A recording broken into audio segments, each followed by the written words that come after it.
Hello, and thank you for being here today, everyone. We gather here on the day before National Religious Freedom Day, which commemorates the adoption of Virginia's statute for religious freedom on January 16th, 1786, written by Thomas Jefferson. That law was a model for the First Amendment of the US Constitution, establishing a clear separation between religion and government. And what better person to be joining us in anticipating this momentous occasion than a constitutional scholar, civil rights attorney, and the director of strategic response at the Freedom from Religion Foundation, Mr. Andrew Seidel. His latest book, The Founding Myth, argues that Christian nationalism is incompatible with constitutional origins, as he seeks to detract much of the Christian cultural fervor surrounding the founding of the United States. He recently added a new prologue to his book that describes the Christian nationalism surrounding an additional January anniversary, the January 6th attacks on the US Capitol. This will be the focus of his presentation today. So without further ado, please join me in welcoming Andrew Seidel.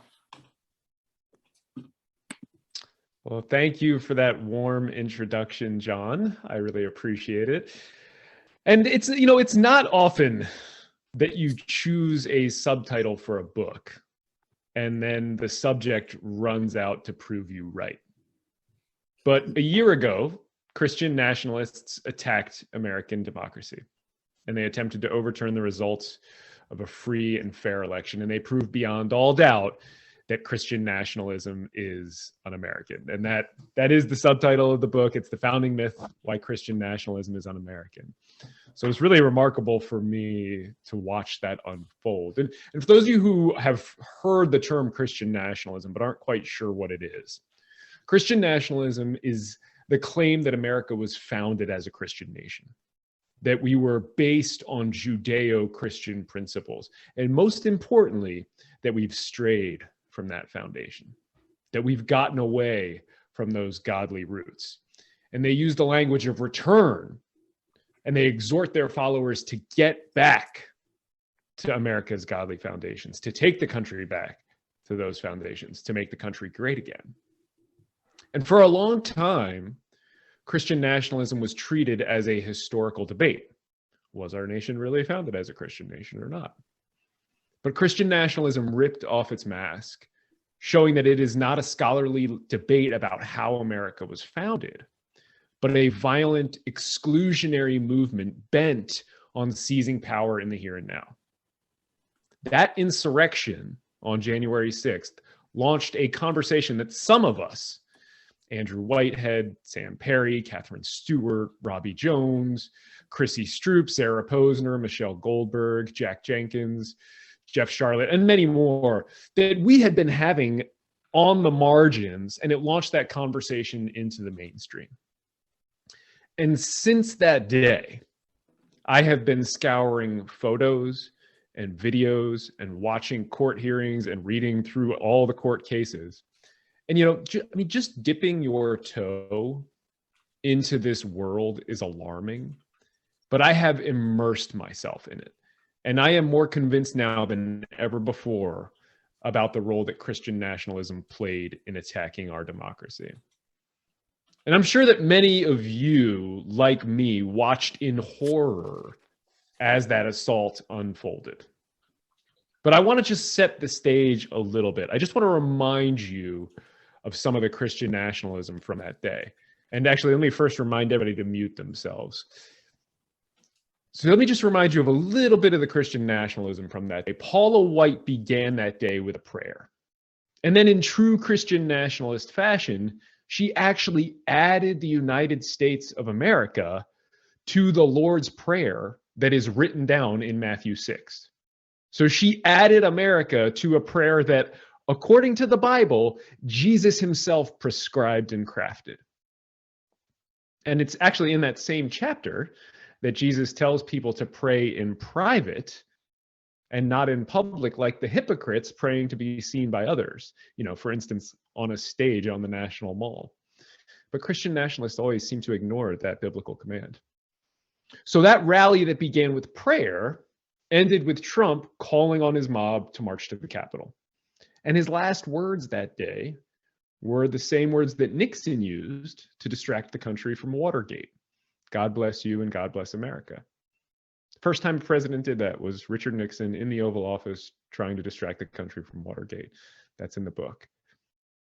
On the walk, the march to the Capitol, impromptu worship concerts broke out.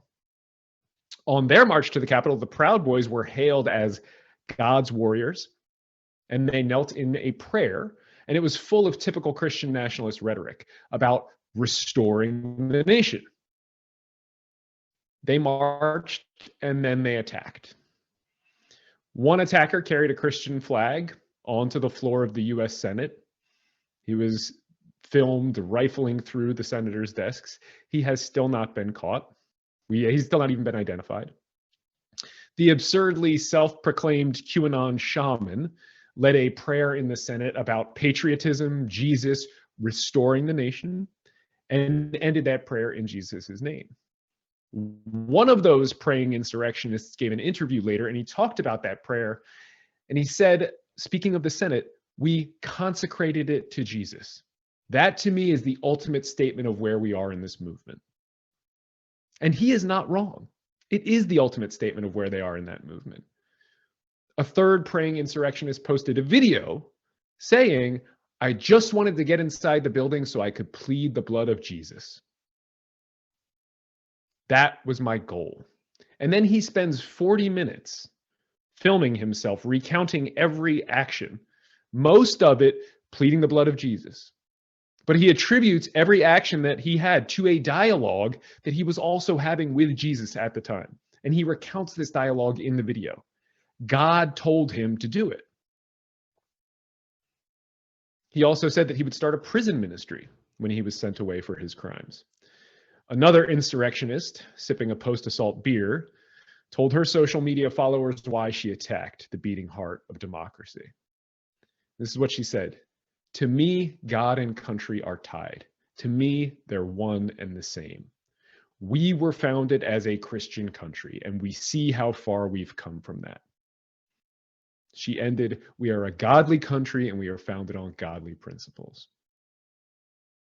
And that idea, that claim, that fallacious notion that we are a Christian country and that we've slipped from those founding principles is the central tenet of Christian nationalism, and it's their primary justification for all kinds of harmful, retrogressive public policy, and, as it turns out, a violent insurrection seeking to overturn an election. And the imagery from that day is now famous. There was the huge wooden cross juxtaposed with the gallows from which they wanted to hang elected officials. They actually signed the gallows as if it were a yearbook. They wrote, hang them high, in God we trust, God bless the USA, hang for treason, and amen. The flags and signs were clear. Jesus is my savior, Trump is my president. One nation under God, in God we trust, Jesus saves, Jesus 2020. There were Bible verses, there were crosses. One sign simply said, I'm on your side, God. There were Catholic images of Jesus and Mary on banners, paintings, framed paintings, statues. Some of the statues were borne atop poles over the attackers' heads. A Bible was seen raised above the crowd like a Napoleonic eagle as the mob surged through one of the entrances. They also raised the Bible over their heads in the rotunda. One of the people who entered the Capitol was a Catholic priest who admitted on camera to exorcising the demon Baphomet while he was in the Capitol. Another was a youth pastor from Florida. Others were missionaries. After they hoisted the Bible in the rotunda, they sang the battle hymn of the Republic, Glory, glory, hallelujah, his truth is marching on, and then they prayed. One group, the Jericho March, had been founded by two federal workers. They worked for the federal government. They were sent visions from God to, quote, let the church roar. And so they formed this group called the Jericho March. And the Battle of Jericho was a genocide. In the story, the biblical God orders his followers to march around the city of Jericho while blowing on their shofars, right, these big ram's horns, and carrying the ark holding his commandments. Keep marching, and then violently sack the city, steal all the valuables, and murder every living thing in it, including animals. So this group, the Jericho March, baptized itself after a biblical genocide. And then it reenacted that slaughter by blowing shofars, marching around government buildings in DC and in state capitals, declaring that this is one nation under God, organizing rallies alongside the Stop the Steal charlatans. And it wasn't just the rhetoric and reenacting these genocides, it was a devout belief that this is a Christian nation, that God chose Donald Trump. Right? I mean, do you remember Trump giving his interview on the way walking to the helicopter from the White House? He looked up and said, "I am the chosen one." They believed this. They believed that God is on their side. The attacker who kicked Speaker Pelosi's door in, hoping to, quote, tear her into little pieces, was actually an attorney. And his rantings were recounted at one of his hearings after he was charged. And this is what he said, quote, "God is on Trump's side. God is not on the Democrats' side. And if patriots have to kill 60 million of these communists, it is God's will." Now, there were, of course, other motivations and drivers of the attack. But this Christian nationalist permission structure, doing God's will, fighting for God's law, returning the country to its Christian roots, pervaded all those other obvious drivers of the attack. So for instance, the insurrection had a distinct QAnon flavor. But study after study is exposing the link between QAnon and Christian nationalism and between QAnon and white evangelicalism. And this was a largely white crowd. The Black Lives Matter protesters in DC neither received nor expected such leniency that summer.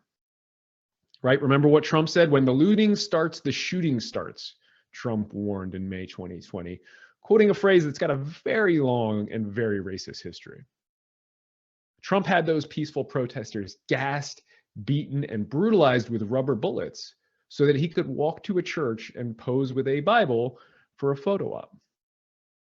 And the point of that malignant stroll was to show that we are a Bible-believing, Bible-beating Christian nation, and anyone who disagrees with it should be beaten and gassed. And the scene harkened back to some of America's most shameful history. So to speak of Christian nationalism is to speak of white Christian nationalism. And the privileged mob roamed the halls of our capital without fear. They were brazenly entitled. Now, perhaps they mistakenly believed that Trump would pardon them. But they certainly believed that this is their country, given to them by their God, and that they are acting on his orders and defending his chosen one. And when reality, like the reality of an election, the cold math of an election, when reality collides with a belief system like that, violence is almost inevitable. So that's what you had. You had entitlement and violence, and all of it based on disinformation. Christian nationalism is an entire identity based on disinformation. Remember, it's not a scholarly debate about our history. It's a sinister, exclusionary movement. It is an attempt to redefine America according to that Christian nationalist disinformation, and then to reshape our law accordingly. And you've heard the disinformation before, many, many times. We are one nation under God, and in God we trust. The Declaration of Independence references the Christian God 4 different times. The Founding Fathers prayed at the Constitutional Convention. George Washington knelt in the snow at Valley Forge and prayed. Our laws are based on the Golden Rule. Our laws are based on the 10 Commandments. None of that is true. And without their origin myths, their identity withers. So their entire political and ideological reality is vulnerable because it is based on disinformation. And it also becomes clear when you explore the myth and the lies that this truly is an un-American political ideology. It's not just that the identity is based on disinformation. It's bigger than that. It's that Judeo-Christian principles, and especially those that are central to the Christian nationalist identity, are thoroughly opposed to the principles on which the United States was built. The two systems differ and conflict in fundamental and irreconcilable ways. Now, that's kind of a big claim. So before I open this up for questions, which I'm very excited to do, let me just take one of the more common myths that I always see. So let's just talk briefly about how the Ten Commandments fundamentally conflict with our nation's core principles. Now, sure, some of the Ten Commandments overlap with criminal laws that prohibit murder and theft and perjury, including laws in Minnesota. But those rules are not exclusive or original to Judeo-Christianity, whatever that woolly phrase itself might mean. Those are universal human principles that every successful society we know of has adopted on its own. And there's actually really compelling evidence to suggest that the biblical version of these prohibitions doesn't apply to anybody but your fellow believers. In other words, the biblical version of these universal principles is not universal. Either way, it's hard to credibly claim that the biblical iterations of those universal rules influenced the founding. And the rest of the Ten Commandments are downright un-American. They begin, "I am the Lord your God, you shall have no other gods before me." And that divine command embodies principles that directly conflict with the principles on which the United States was founded.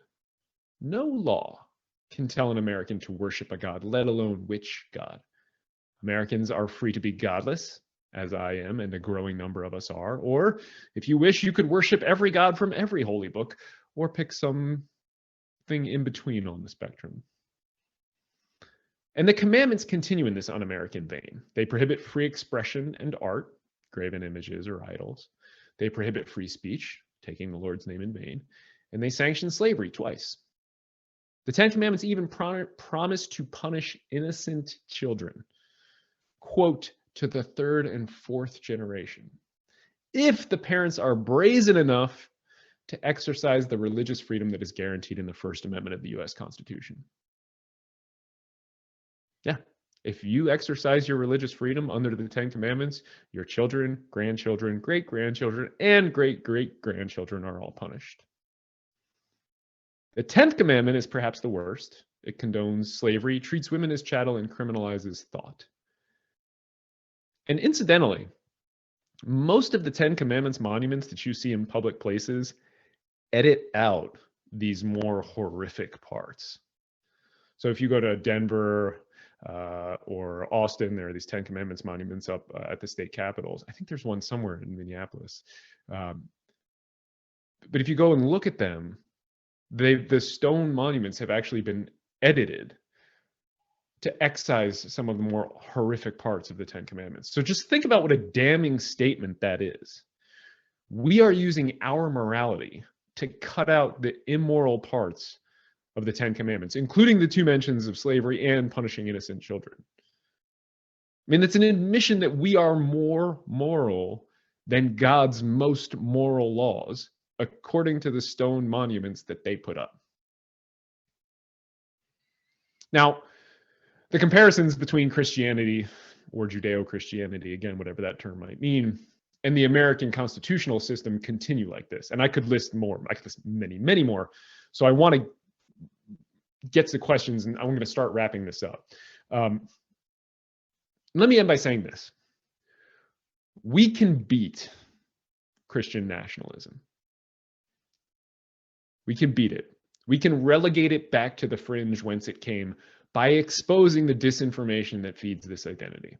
Now, we are not going to convince all Christian nationalists to change, but we can alert most of the country to the danger, and we can prevent our government from giving aid to that un-American identity that assaulted our democracy. Because remember, this entire identity is based on lies and myths, but it's validated by modern representations of those myths that previous Christian nationalists have imposed on the country during times of crisis. So their erroneous beliefs are validated when they see "In God We Trust" on our money or on a government building, or when school children are told that this is one nation under God, or when Congress opens with prayers that assure every Christian nationalist that this is indeed his America. Those 10 Commandments monuments that sit on government property proclaiming, "I am the Lord thy God." The Christian nationalist identity draws legitimacy from these artifacts, which again have been left by previous waves of Christian nationalism that this country has endured. But these relics are disfiguring scars. And they ought to remind us that Christian nationalists have justified slavery, sanctioned segregation, and now inspired an insurrection. Instead, the scars reinforce this un-American identity. So until we erase them, we are giving aid and comfort to a traitor to the American philosophy. At its most basic level, America is a shared idea. And Christian nationalism refuses to share. It excludes non-Christians and the wrong kind of Christians. America will never be a Christian nation because the moment it becomes a Christian nation, it will cease to be America. The two cannot peacefully coexist. One will triumph. And this is the choice that we face as a nation: Christian nationalism or America, because we cannot have both. Thank you. Thank you, Andrew, very much. Audrey, could you please, it says that you disabled my video. Is this the start of a coup? Anyway, so people will recognize my voice while Audrey's working on the video part. Before we get, and by the way, please go to the chat function on Zoom and raise your hand with the yellow icon, and I will call on you. But before I go to the first questioner, I want to ask Nathan. Nathan, are you out there? Nathan Curley? Yes, I'm unmuting. There you are. Okay, I'm here. Okay. Could you please talk about the food group that's coming up this week? Sure. Thank you. Thank you very much. So, as many of you know, for many years now, once a month, we've been going to the food group up in New Hope to help them pack food. They're a warehouse. They collect food from a lot of volunteers and a lot of corporations, and we repack it for use at local food shelves. I'm sorry, what? Okay. Go ahead. At local food shelves. This month, it's the third Wednesday of the month, so this Wednesday is when we're going to be doing it for this month. Right now, we only have 7 volunteers, and we can handle a lot more than that. So if you have the time, 1 o'clock in the afternoon, please go to our meetup site and find Humanists in Action, Packing Up Food Group, and please sign up. And we would love to have you there. Just to say that the food group is very careful. Everybody has to wear a mask. They arrange the workspace so there's social distancing. And we in particular would ask, of course, that you be fully vaccinated to come there. But it's a very fun event, and it's only 2 hours, and by the time you're done, you're sweating, but you're happy you did it. So okay. Thank you. Well, thank you, Nathan. So we're going to go to our Q&A. Please try to keep your questions relatively short, and if you could refrain from follow-up questions, that would be great. And also, lurking in the background is going to be John Peterson and Marcy. And if people could do their chats while the speaker is answering questions, and they're going to pick up on some of them and maybe bring that to the group's attention. So I'm going to call Jerry for the first question for our speaker today, Jerry Smith. Thank you, Harlan, and thank you, Andrew, for the talk. You mentioned the fact that there are multiple motivations for the people who participated in the January 6th attack on the Capitol, came there for various reasons, one of which was Christian nationalism. I'm not sure that it is the overarching reason, which you kind of suggested. That event obviously attracted the full range of wackos in this country, some of whom were, as you cited, clear Christian nationalists. But so I'm wondering, beyond the wackos, how widely are the extreme Christian nationalist views that you mentioned, how widely are they held among the American people? Are you familiar with poll results, the Pew poll, whatever else, that address this question, that, you know, raise some of these more controversial kinds of things, and how widely they be agreed with by members of the American public? Yeah, it's a great question. And I'm going to take the opportunity to give you two answers. So first, I do believe that Christian nationalism is the overarching and unifying identity from that day. Of course, you can't speak for every single person in a mob. But however, I do think it provided the permission structure for the vast majority of the people there. They needed a reason to believe that attacking and trying to overturn the country was actually patriotism. And that means fighting for some sort of higher power. And they were latching onto the highest power there is, God. And if you remember, for those of you who've paid any attention to this, you have seen the New Yorker video. It was like a 12-minute video that came out maybe a month after the insurrection. It's the one that captured the prayer in the Senate that was led by the QAnon shaman. If you haven't watched it, go watch it. It's remarkable. The videographer is actually a war journalist, a war correspondent named Luke Mogelson. And he happened to be in DC that day. And so he's in the Capitol with these insurrectionists filming them. And I spoke with him as part of a project that I'm working on. And as we were talking at the end of the conversation, he said, you know what? You're right. He's like, I was shocked at the time by how much Christianity there was. And he said, and you had white supremacists, and you had QAnons, and you had these militia groups, and he named everybody that was there. He said, but the thing that tied them all together was the Christianity. And I'm paraphrasing that a little bit, but if you pay attention, in early February, you will see something fairly large published, not a book, a report, and that quote will be in it. So stay tuned for that. So to your better point, or to your other more pointed question, this book is Taking America Back for God, Sam Perry, Andrew Whitehead. It is a sociological study and explanation of Christian nationalism, and they have they're the two sort of leading scholars studying this from a sociological standpoint. And they have essentially developed a scale to measure people's Christian nationalism by asking them, I think it's 16 questions. And basically the country breaks down into quarters. So like a quarter of the country is hardcore Christian nationalists, and then the quarter is like kind of Christian nationalist adjacent, sympathetic, but not hardcore. And then you go across the breaking line, you have at the other extreme, you have a quarter who are fighting the Christian nationalists, like me, like most of the people watching this probably. And then there are a quarter of the country is sort of adjacent to us, certainly sympathetic. And so that middle 50% is winnable ground. And that's who I'm trying to do. When I'm talking about relegating Christian nationalism back to the fringe whence it came, that's what I'm talking about. Robert Good Kaufman. question. Good question, Jerry. Thank you. Robert Kaufman, you have a question? Will it? You have to unmute, Robert.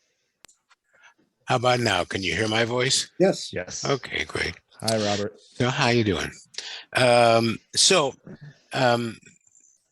My question has to do with not the white Christian nationalism directly, but the cover that I see for this.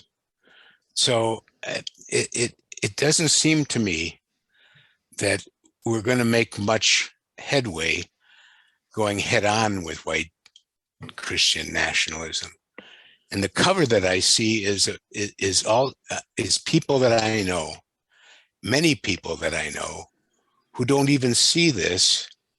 And what they see is a far left, socialist, communist, welfare state, imposed equity, diversity kind of taking over of America.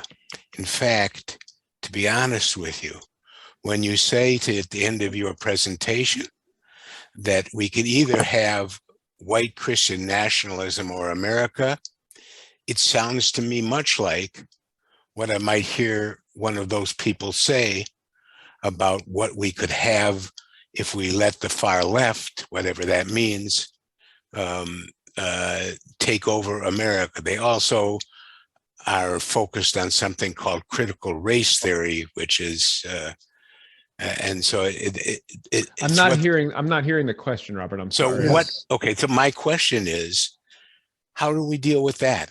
I don't think I'm going to meet many white Christian nationalists, and if I do, I don't think I would know what to do. But I meet those other people all the time. Okay, what do I do? I mean, I think this is a winnable fight. So I guess I disagree with the premise of your question that we can't take on Christian nationalism head on and win. There have been waves of Christian nationalism throughout American history. It's not something that's new. It's not something that we haven't defeated before. There was a massive wave in the run-up to the Civil War. There was a smaller wave during the Civil War. There was another huge wave in the 1950s. That's why we have the National Day of Prayer, which, as was mentioned in the introduction, established in 52, and why we have now the National Day of Reason pushing back against that. And each time we've pushed it back to the fringe, but it has left behind these relics that make it easier for subsequent waves of Christian nationalism to claim legitimacy and to reinstitute that identity. And it's up to us to fight back against that disinformation. And again, I do not expect to convince everybody by any stretch of the imagination. But that middle 50% of the country is absolutely persuadable. And if nothing else, persuadable that this is a threat. And pointing to January 6th and showing what happened that day and tying it to Christian nationalism, as I've tried to do in this report and in this presentation, and as I tried to do in the epilogue to the founding myth, is one really, really great way to do that. Now there are a lot of other arguments that I lay out in the book that have nothing to do with January 6th, that really try to take on that disinformation bit by bit by bit. And I think the key for us is to not, and this might be what you're getting at, Robert. I think the key for us is to not rely just on facts. I'm assuming the people watching this tend to be a little more cerebral, tend to be a little more thoughtful, perhaps enjoy reading on a nightly basis, things like that. We tend to elevate facts to a hallowed place when making decisions, when forming our minds. But humans are emotional beings, and a lot of our decision making is emotional. One of the things that I really try to do in the founding myth is also give you these emotional gut punch arguments that are more effective and that can actually get people who are stuck in these disinformation bubbles to stop for a second and think. And that is really one of the keys that we do. So it's not just that we need the facts, we need better arguments. And that's really what I try to do in the founding myth. I try to lay out all the arguments that I honed over 10 years of fighting these battles in court, in the court of public opinion, on Bill O'Reilly's show, to try to give you those same tools so you can go out there and have those hard conversations. Because they are, I agree, Robert, they're very, very hard to have. And the last thing that I'll say about that, because I'm a lawyer, I could talk for forever. I could have one question just go, but I'm going to try to refrain from doing that. Is that whenever you have these kind of conversations, you have to temper your expectations. I think, I've seen a lot of people who go into these conversations thinking, I'm going to convince this person that they are wrong because I know this and I know this and I got this. That's never going to happen. That shouldn't be your goal going into a conversation like that. Your goal going into any conversation like that should be active listening, number one, and number two, to plant a seed of doubt. That's it. That's all you need to do. You're not going to convince that person to change their mind. They have to convince themselves to change their own mind. So all you can do is try to create some cognitive dissonance in their mind and then let them change their mind on their own.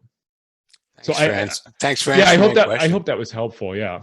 Yeah, it was helpful. Thank you. Okay. Thank Sure. you. Jerry Gale, you have a question? Jerry? I'll unmute here and I'll come back on and talk. Okay. So I can't put the question in the chat, but I know a lot of progressive Christians who would agree with everything you said today. Mm-hmm. And they're as scared of Christian nationalists as the rest of us are. How do you get this group together of progressive Christians, atheists, humanists, and Jews and Muslims to really combat what's happening with the Christian nationalists? And I think you talked about it some, but if you could just expand on that. No, it's a really fantastic question, Jerry, because I mean, like, we're not going to be able to do this on our own. We aren't going to be able to win this fight on our own. Like, it absolutely is going to require building bridges and forming alliances with everybody else who recognizes the threat that Christian nationalism poses. So the report that I'm just going to go ahead and talk about it because it's coming out soon. There's a massive report coming out on the January 6th insurrection and the role that Christian nationalism played. And a lot of what I just said is going to be in that report. I'm one of the contributors to that report. It's going to be published jointly between the Freedom from Religion Foundation and the Baptist Joint Committee. So I mean, and it's going to be authored by a number of evangelical Christians. The two gentlemen I mentioned earlier, Andrew Whitehead and Sam Perry, they're both evangelical Christians who write and fight Christian nationalism. There's a group called Christians Against Christian Nationalism that's formed to not just fight Christian nationalism. They also argue that it is I guess they would say that it's a perversion of their religion. I don't necessarily think they say it's not, that Christian nationalism is not Christianity. I think they say it's more a distortion of it. But those are crucial alliances to be forming. If for no other reason, then it's pretty easy to dismiss people who have been critical of religion, like myself, for a long time, as being critical of religion and not Christian nationalism. Now, that's not true, but it's a really easy counter argument that the other side can make and that can be effective for people to put up their walls. So I think building those alliances and bridges is just super important. And it's something that I was doing before January 6th because I did see this as an existential threat to our republic. I was saying that for a couple years before this attack. I actually said that to a room full of 200 religion reporters at the Religion News Writers Conference about, 18 months before the attack. So Christian nationalism is an existential threat to our republic. And they all I guess they continue to sleep through it for the most part. But anyway, so you're absolutely right to identify that. And I will just say that work has been ongoing. And if you are interested as a local group in doing that, I can chat with some of your leadership afterwards about maybe some of the places to do some outreach. That's a great idea. Maybe we will. George Kane, you're up. Sure. Thank you, Harlan. Tomorrow's National Religious Freedom Day, and one of the core concepts of religious freedom was that government may not compel anyone to financially support any religion or attend any religion that he doesn't believe in. And the Supreme Court seems to be turning that upside down and identifying religious freedom as an entitlement to government benefits. Do you think that the Roberts Court is falling into this Christian nationalist adjacent group that you spoke about? Oh, I mean, I don't think they're falling into it. I think that they are a huge part of it. Yeah. So my second book is called American Crusade: How the Supreme Court is Weaponizing Religious Freedom. And I chose the title American Crusade advisedly. The last decade, we have seen a deliberate campaign by the Supreme Court and by Christian nationalist legal outfits, sort of like the opposite of FFRF groups. We've seen a deliberate campaign to reshape what religious freedom means, to turn that long hallowed shield into a sword, to codify Christian privilege into the First Amendment. That's what we're seeing happening. They're damn close to finishing that work. I agree with you completely, George. You're absolutely right. We're celebrating the Virginia Statute for Religious Freedom. In that, Thomas Jefferson says that it's sinful and tyrannical to take people's tax money and turn around and give it to churches. It's the equivalent of forced tithing. And, the Supreme Court in 2017 and then again in 2019 said exactly the opposite. They said that it's hostile to religion to not give them taxpayer funds, to not give a children's ministry taxpayer funds to build its playground, to not give private Christian schools funds to teach that LGBTQ people are different and are going to burn in hell for all eternity.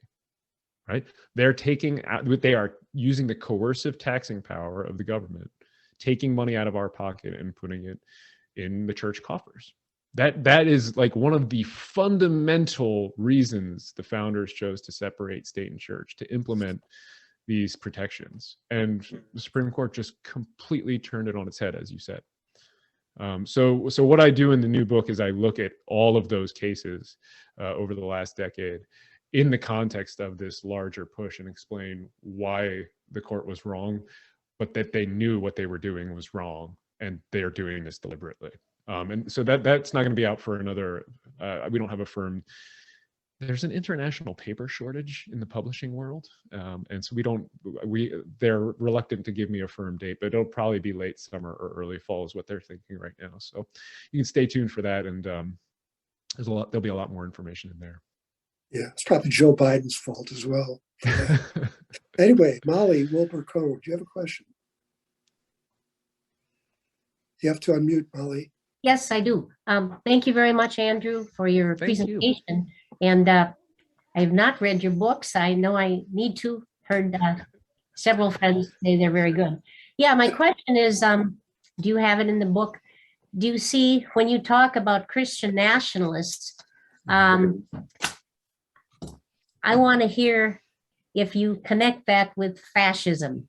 I've been reading so many Tom Hartman, Professor Zimmer from Georgetown University, plus I've studied a lot about fascism in Spain. My father was a veteran of the Spanish Civil War with Abraham Lincoln Brigade. To me, I think it's really important where people see that this is something, like you said, this is not going to go away, but fighting fascism is really big, and we need to do it at the voting booth. All right.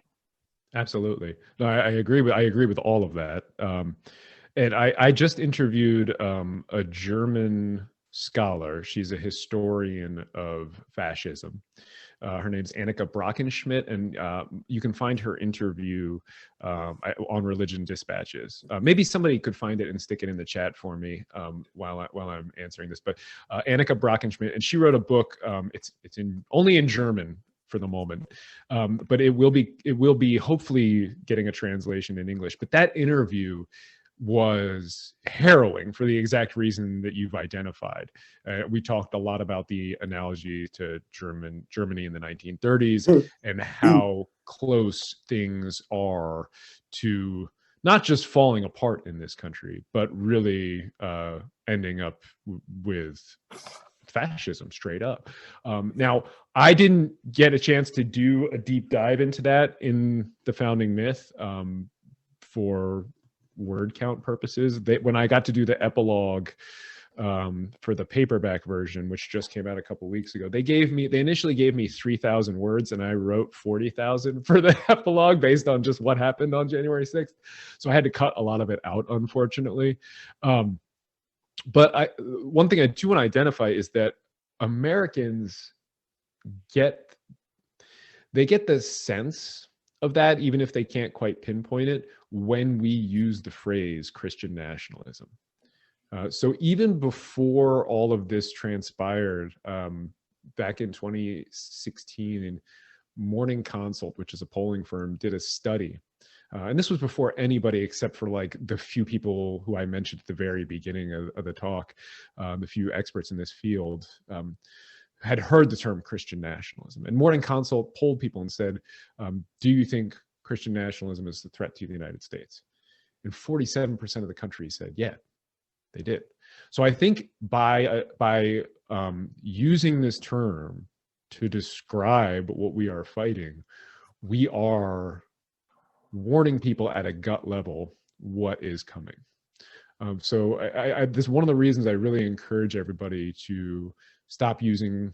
A lot of people have pet terms that they like to use, everything from theocrats to Talibangelicals. A lot of people really like to get into the different forms of dominionism, Seven Mountain Dominionists, things like that. Stop all that. Forget all that. Call them Christian nationalists.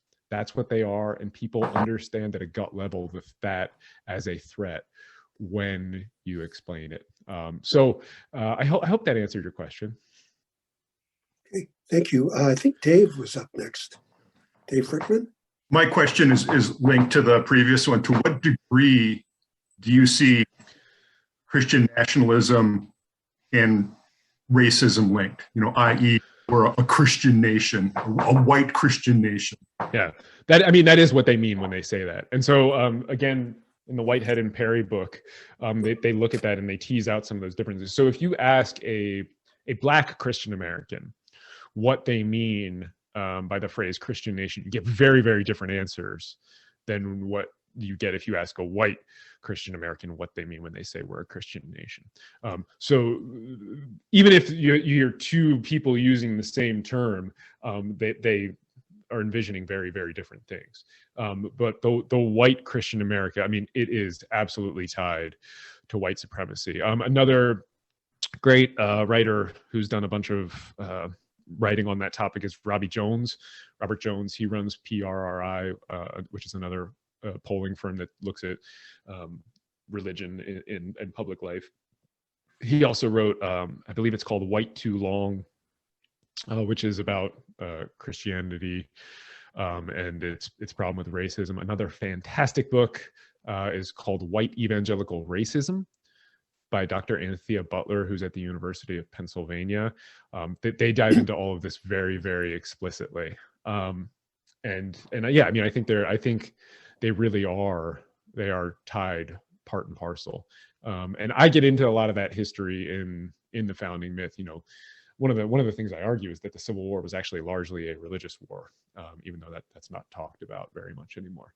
Anyway, but yeah, absolutely, Christian nationalism, white Christian nationalism. The Venn diagram is a circle. Yeah. Okay, Suzanne, I believe you're up. Yes, yesterday or 2 days ago, whenever the head of one of the leaders of the Oath Keepers was charged with seditious conspiracy, which I think is a pretty big development in terms of the prosecution of the insurrectionists. And that's a really scary group. I'm sure most people know it's full of law enforcement and ex-military types and with a lot of weapons. What kind of overlap is there between these kind of sort of militias and the Christian nationalists? Yeah. Really, really fantastic question.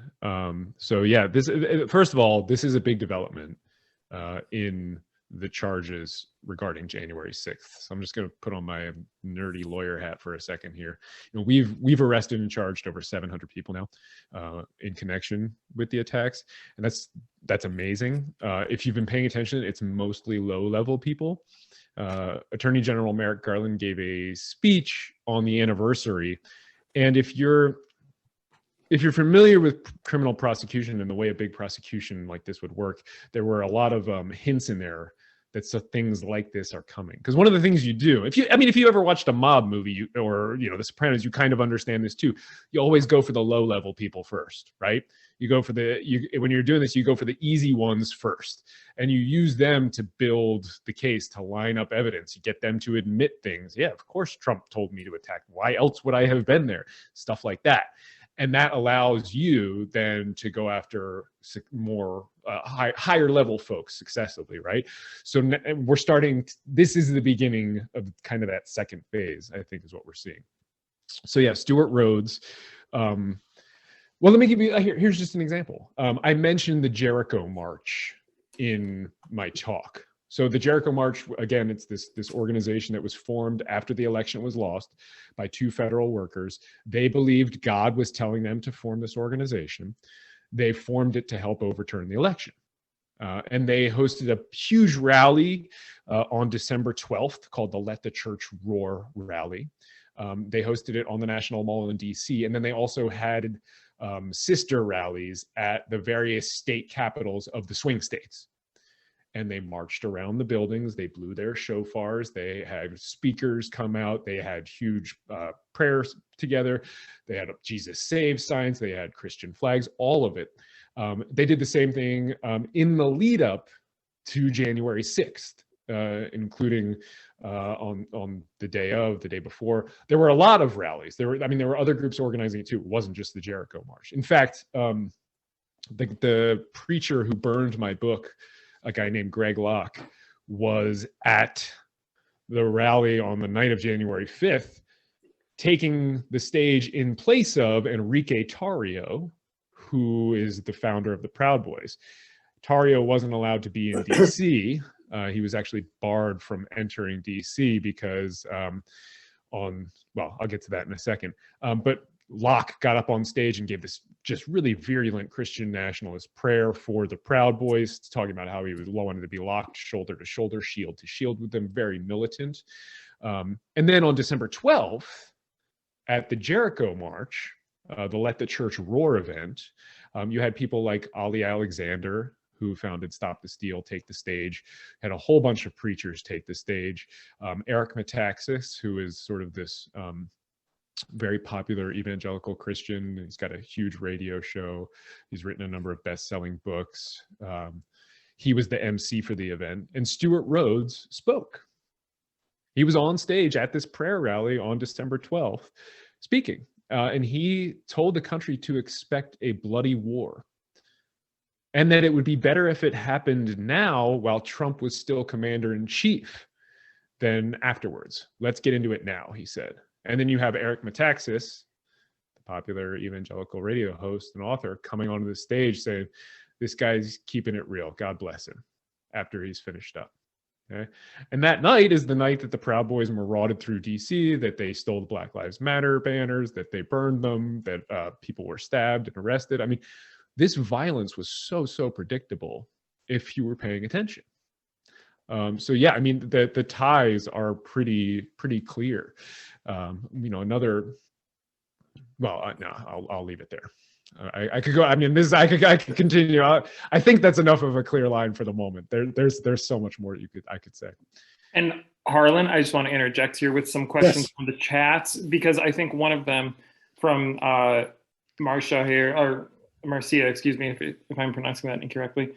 Just to extend Suzanne's question a little more, it just specifically the military, how you address the issue of the military and its structure and influence enhancing religious nationalism. I don't know if you wanted to say a little bit more with the military specifically.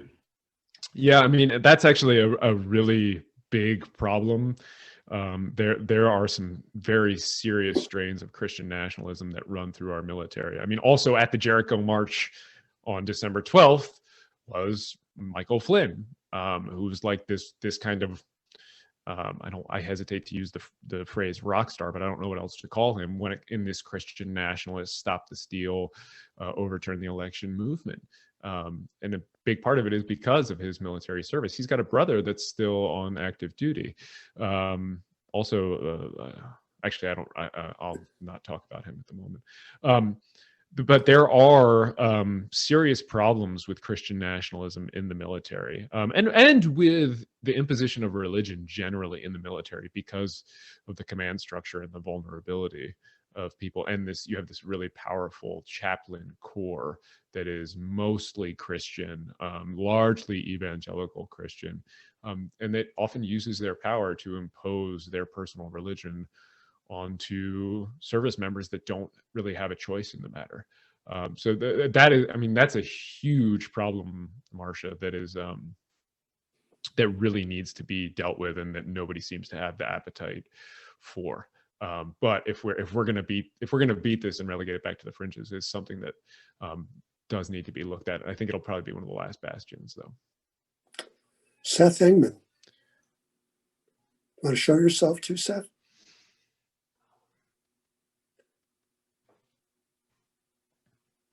Okay. I guess there you are.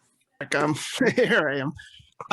My question is, since you mentioned how like there's that 50% in the middle that's winnable, but my concern is that 25% that is the Christian nationalists, just the outsized influence that they have, that them being overrepresented in, say, in the Senate and on the Supreme Court and in the Electoral College. And is there a way that we can push against that? Yeah, I mean, that's a really important point that you've identified, because the system is set up to essentially codify minority rule. And they've been really working at doing that over the past decade. Again, that is a big part of what the next book, American Crusade, is about. What I'm trying to say that they're actively seeking when I talk about them weaponizing religious freedom is they're essentially trying to turn the right that is embedded in the First Amendment, religious freedom, into this silver bullet that allows them to maintain minority rule despite very clearly waning demographics in not their favor. And this is one of the things they are doing, is seizing political power. And I mean, the one that you've identified that I think is our biggest problem is the Supreme Court. I mean, to me, that is such a huge roadblock to just everything. I mean, you look at just in the past couple days, the Supreme Court overturned vaccine mandates, test or vax mandates, which I mean is one of just the worst decisions in terms. It's so disingenuous. They're literally just making things up. They're just making up nonsense and deciding the case because they don't care. They have the power and they're political appointee and they're going to wield it, and nobody can stop them. And I mean, they also on Friday in the afternoon, this has been slightly overshadowed, they took another case, a quote unquote religious freedom case, about a coach at a public school that is praying with students on the 50-yard line. That's clearly unconstitutional. I mean, organized school-sponsored prayer has been unconstitutional for decades. It's been unconstitutional at public high school football games since 2000. There have been a number of federal courts that have looked specifically at coaches praying with their students and declared this. This isn't a close question, right?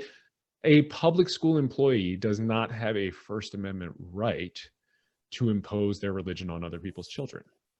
It's perfectly acceptable for the school to say, hey, it's fine if you want to pray, but you can't do it with the kids, right? You can't make it seem like the kids should do it, because then, a whole host of reasons.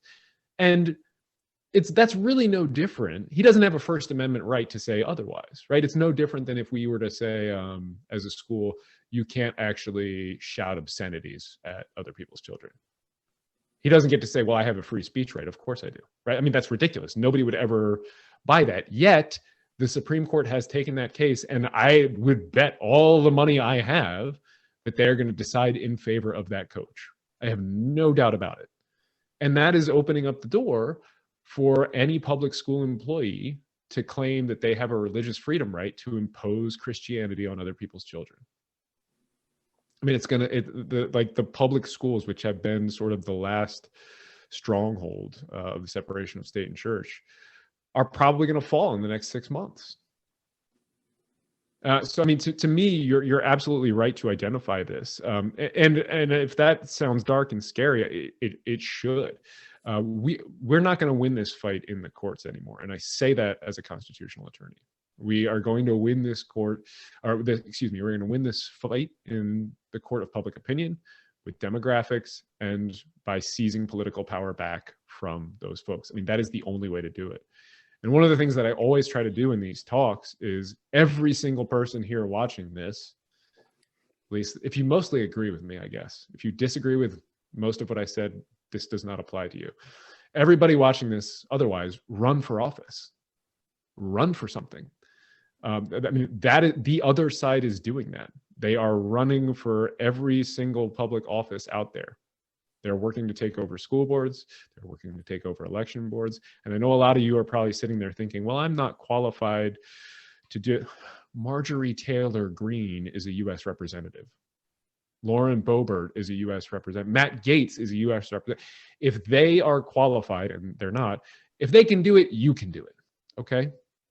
So that's not a reason to not run for office. So, I mean, I really believe that one of the only ways we are going to push back against that particular problem, Seth, is for our side to get politically involved too.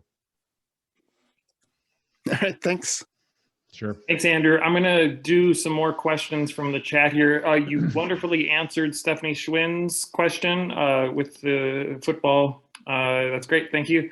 And moving gracefully into Christine R's question, what is your take on how we as individuals or a group can begin to cut away at advocating and elevating the Christian rhetoric as being American? Yeah, I mean, that is like the entire purpose of my book. That's really kind of what I try to get at in the founding myth. So I would really encourage everybody to pick up a copy of that. You know, I know that it's that makes saying something is un-American makes some people queasy or uncomfortable. But let me do it this way. The goal of Christian nationalism is to rewrite and redefine the Constitution so that it creates two classes of people. So let's think of it, Christians and everybody else, okay? Or actually, to be more accurate, the right kind of conservative Christian and everybody else.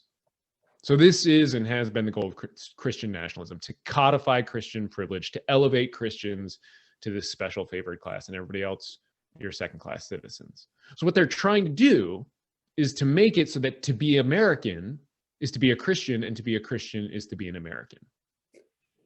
And they're trying to rewrite our secular DNA. So, I mean, really, this is what I'm trying to do in the founding myth. And again, I know it might make some people uncomfortable, but I think it's not only fair to say that Judeo-Christian principles are un-American, but that we must. And again, the word un-American might make some people squeamish because there's this inherent value judgment built into it. But America is in a fight for its values. Christian nationalism is warping and torturing those values. Christian nationalism is dragging this country down a dark hole. So if we hesitate to describe this identity with apt phrases because they may be unpleasant, we are ceding the American identity to an imposter. And the last thing I want to say, and I'm sorry, I know this is not exactly your question, Christina.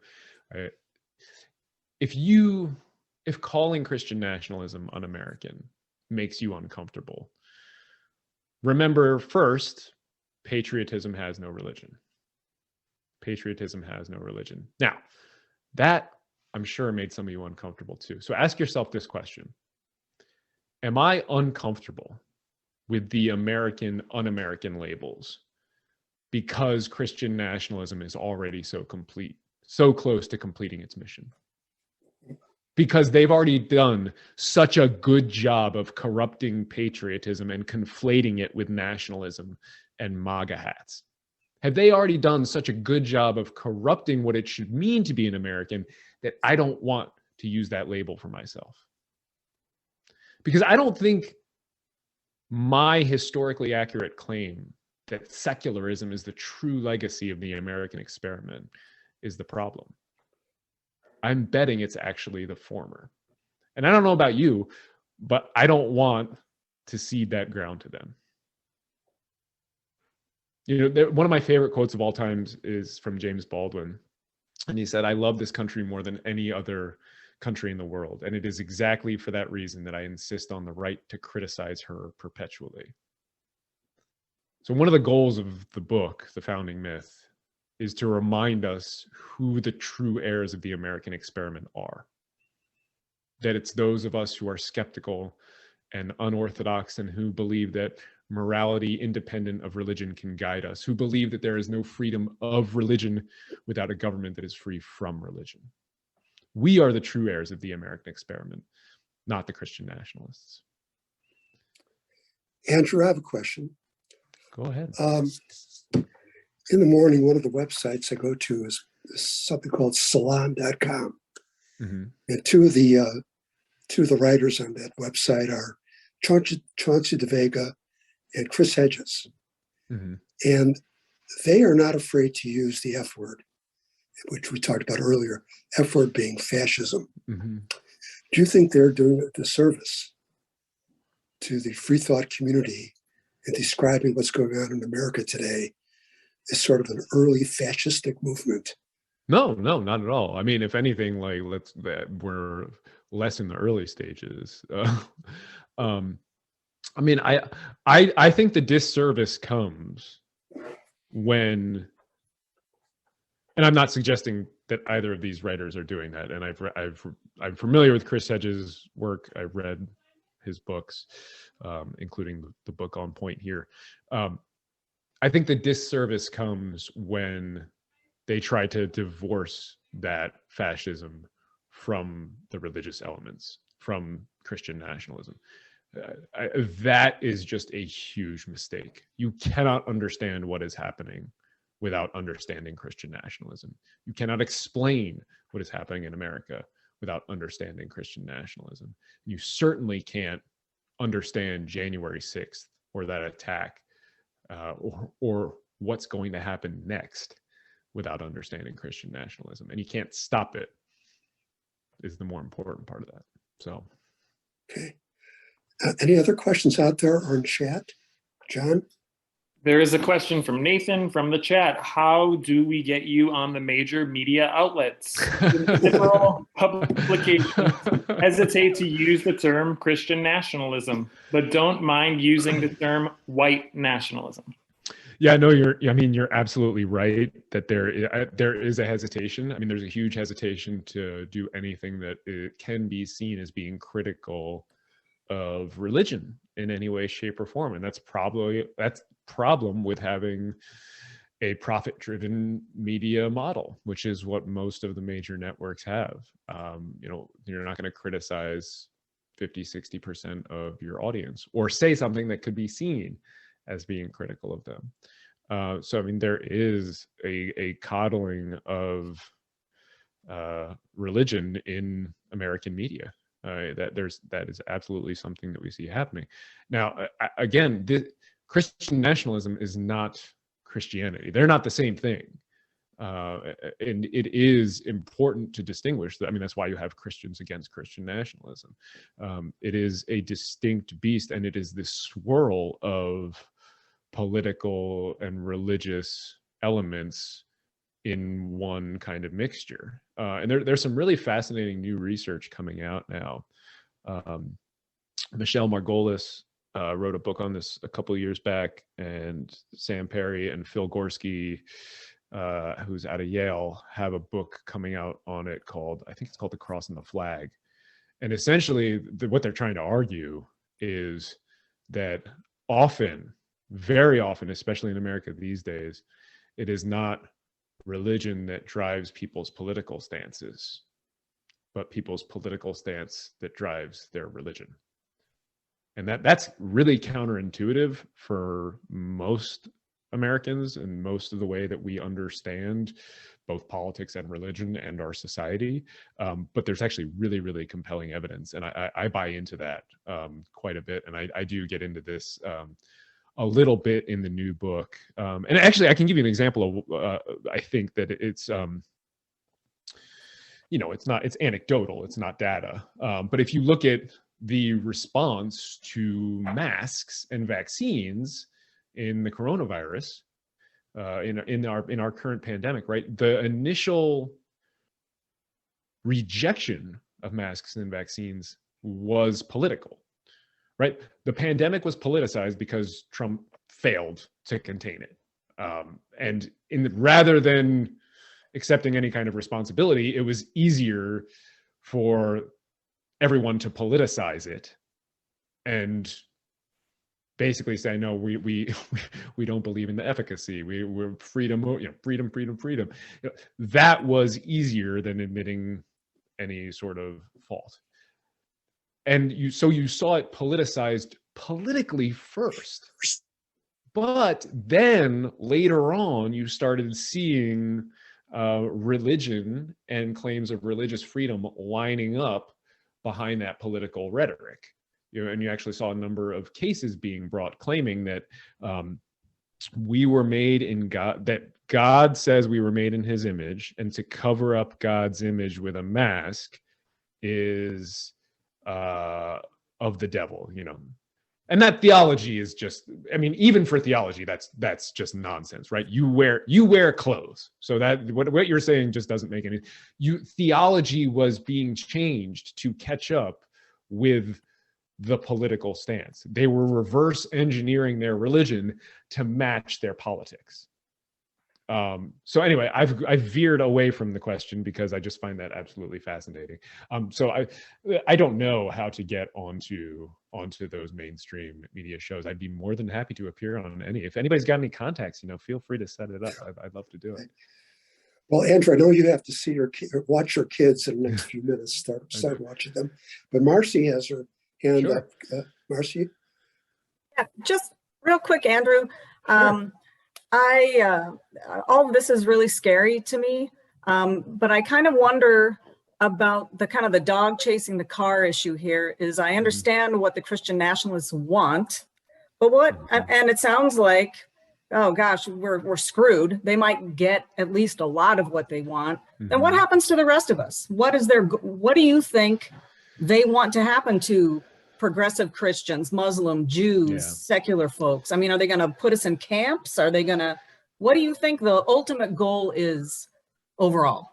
It's a great question. And I'll be honest with you, I don't think they've thought that far ahead. I really, really don't. I said earlier that I don't think we're going to win this fight in the courts. And I don't think, but I do think we can win it. And I think we can win it with demographics and in the court of public opinion.